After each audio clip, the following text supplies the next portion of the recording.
বন্ধুরা, হালকা তেল গরম হওয়ার পরে একটা মন্ত্র দেওয়া হলো, তারপরে পেঁয়াজ দেওয়া হচ্ছে।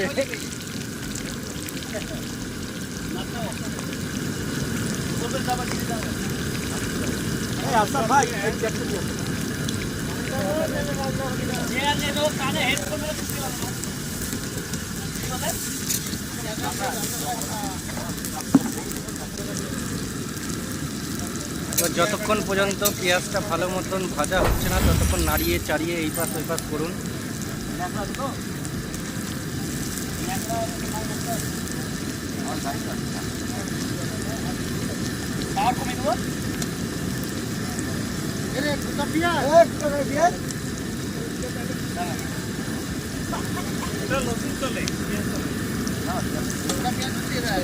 আমাদের ভুলবশত একটা গোটা পেঁয়াজ পড়ে গেছিল তেলের মধ্যে, সেটা ওখানে হলো।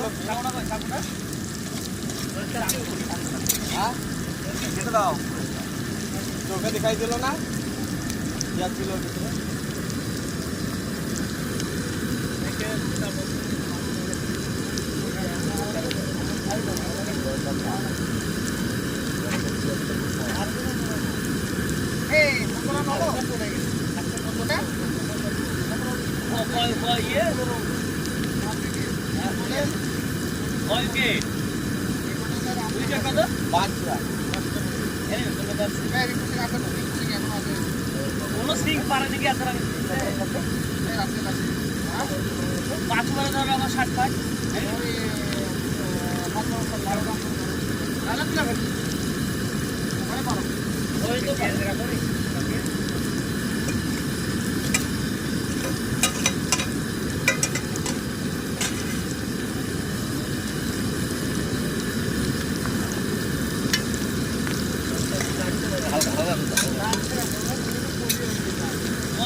কতটুকু তেল হবে তো? 1.5 লিটার?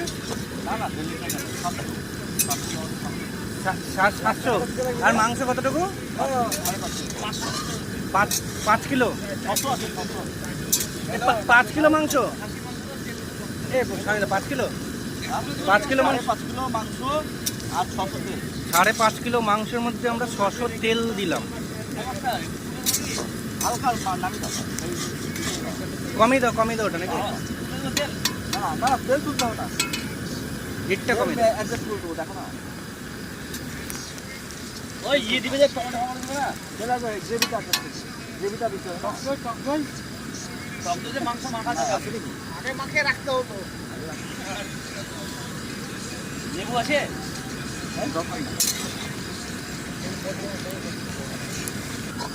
এইভাবে নেড়ে চেড়ে যতক্ষণ পর্যন্ত ভালো করে মানে ফ্রাই টাইপের হচ্ছে না বা সিদ্ধ টাইপের হচ্ছে না, নিজের মতন করে সেই মতন করে নেবেন। আমাদের মোটামুটিভাবে সিদ্ধ হয়ে গেছে। এবার আমরা নতুন একটা উপকরণ দিচ্ছি, মশলা, আদা রসুন বাটা দেওয়ার পরে এটা ঠিকঠাক করে নেড়ে চেড়ে নিতে হবে।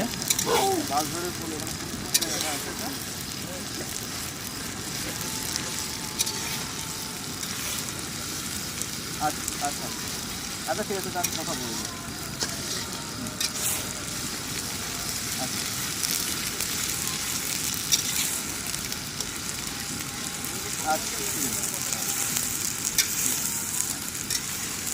যতক্ষণ পর্যন্ত মশলাটা ভালো মতো রান্না হবে না ততক্ষণ পর্যন্ত নেড়ে চেড়ে যেতে হবে এবং সেটা স্টিমে রাখতে হবে।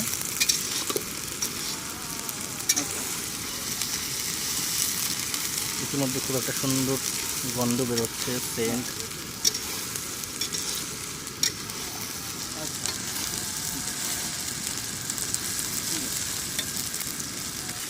আমাদের পেঁয়াজটা যেমনভাবে লাল করে ভাজা হয়েছিল সেটা এবার আদা রসুন বাটা যেমন দিলাম, এটাকেও সেই মতন করে লাল করে ভাজতে হবে।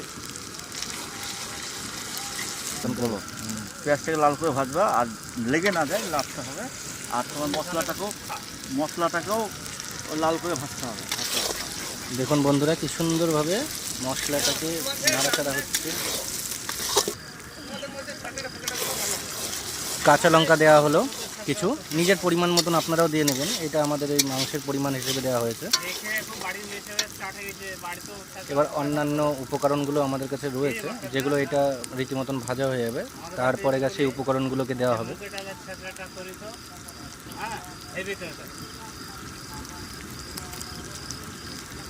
আবারও বলছি, আপনারা আপনাদের মুখের স্বাদের হিসেবে লঙ্কাগুলো দেবেন।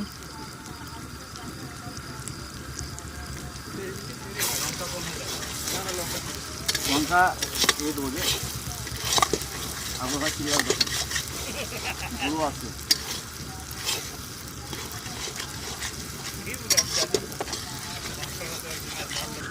এটা ইতিমধ্যে হয়ে এসছে। এবার অন্যান্য উপকরণগুলো দেব। এবার আমরা হলুদ, লবণ এবং শুকনো লঙ্কা গুঁড়ো এটাকে মিক্স করে, জল দিয়ে মিক্স করে, মানে পরিমাণ মতো আর কি এর মধ্যে দেব। তুই খালি কেমন দেখবি? এবার সেই পেস্টগুলোকে দিয়ে দিলাম, মোটামুটি কম বেশি লাল করে ভেজে তারপর এই পেস্টটাকে মেশানো হলো। এবার এই পেস্টটা দেওয়ার পর আর রীতি মতন ভালো করে মিক্স করে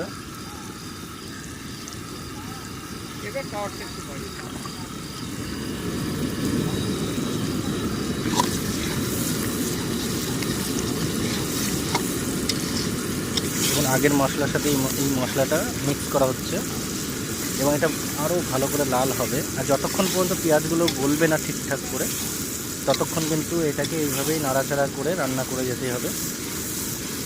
তারপরে আমাদের পরবর্তী যে উপকরণগুলো রয়েছে সেগুলো দেওয়া হবে।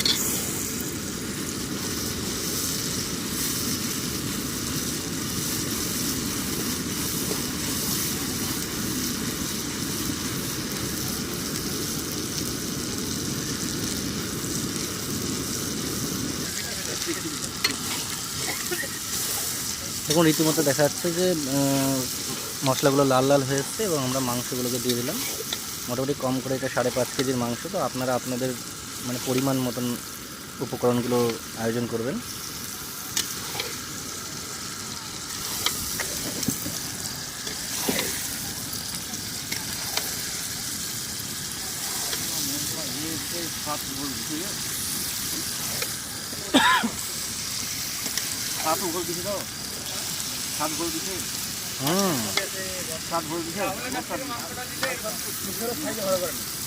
সাইজ মানে যেমন তেমন করে কেটে দিয়েছে।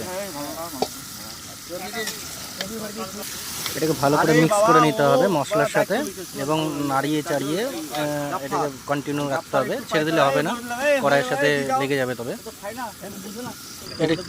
এটা কিচ্ছ ধনের গুঁড়ো। মাংসটাকে ভালো করে নাড়িয়ে চাড়িয়ে নেওয়া হলো। এবার তারপরে সেই যে আমাদের উপকরণের মধ্যে একটা উপকরণ যে ধনের গুঁড়ো, এটা 2 প্যাকেট দেওয়া হয়েছে, কিন্তু আপনারা আপনাদের পরিমাণ মতন দেবেন, হ্যাঁ, মুখের স্বাদ হিসেবে। ফির আবার এটাকে নাড়িয়ে চাড়িয়ে মিক্স করে দিতে হবে মাংসের সাথে।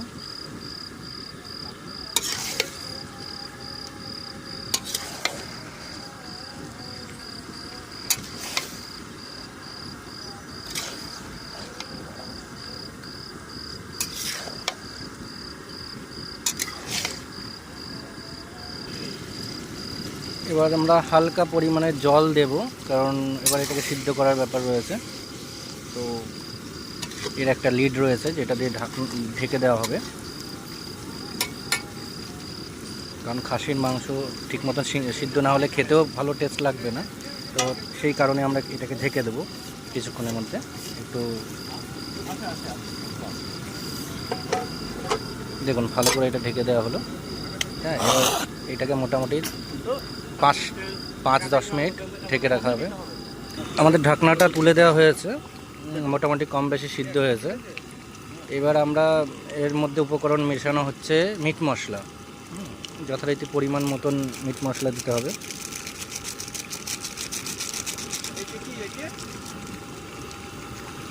এবং ভালো মতন এটাকে মিক্স করতে হবে পুরো সম্পূর্ণ মাংসের সাথে।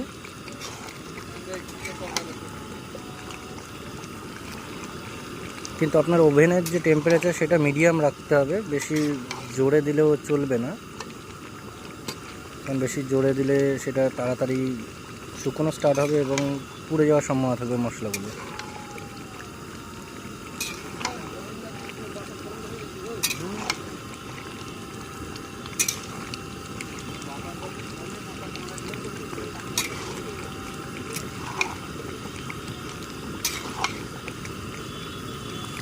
আমাদের এখানে যিনি রান্না করছেন তিনি হলো ফুড ইঞ্জিনিয়ার, হ্যাঁ, এমটেক পাস করেছেন, হ্যাঁ, 5 স্টার হোটেলে থাকেন উনি। দেখুন একবার ওনার মুখটা, হ্যাঁ ইনি সেই।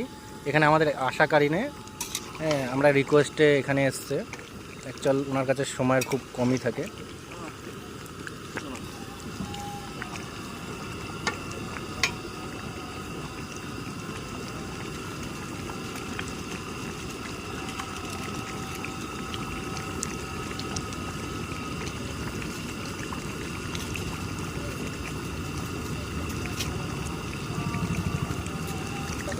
এবার আমরা তার সঙ্গে একটু জিরের পাউডার মিক্স করছি যাতে খাবারটা আর একটু সুস্বাদু হয়ে ওঠে।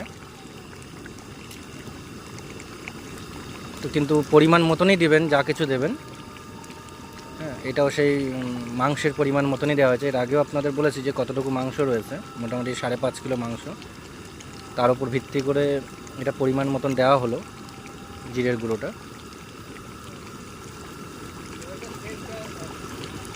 আমরা যথারীতি মানে ইতিমধ্যেই মাংস থেকে একটা সুন্দর একটা স্মেল বা সেন্ট পাচ্ছি।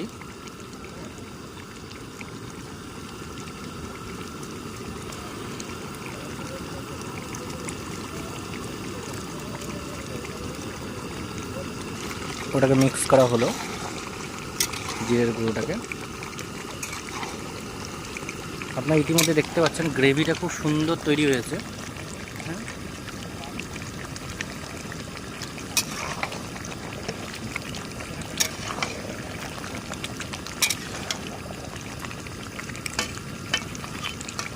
অ্যাকচুয়ালি অনেকে বলে মাংস মতন করে তৈরি করার পর রান্না করে খেতে ভালো লাগে না, কিন্তু হ্যাঁ এখন মানে আস্তে আস্তে আপনাকে কষাতে হবে মাংসটাকে, ধীরে ধীরে আর কি, হ্যাঁ। তার টেম্পারেচার মানে ওভেনেরও টেম্পারেচার কম থাকবে, ধিমি থাকবে, বেশি হাই হলে হবে না। তো অটোমেটিকলি মাংস থেকে জল ছাড়বে এবং ধীরে ধীরে সেটা গ্রেভিতে পরিণত হবে, জলটা শুকিয়ে। এবার গ্রেভিটাকে ধীরে ধীরে ভাজা হচ্ছে আর কি, হুম।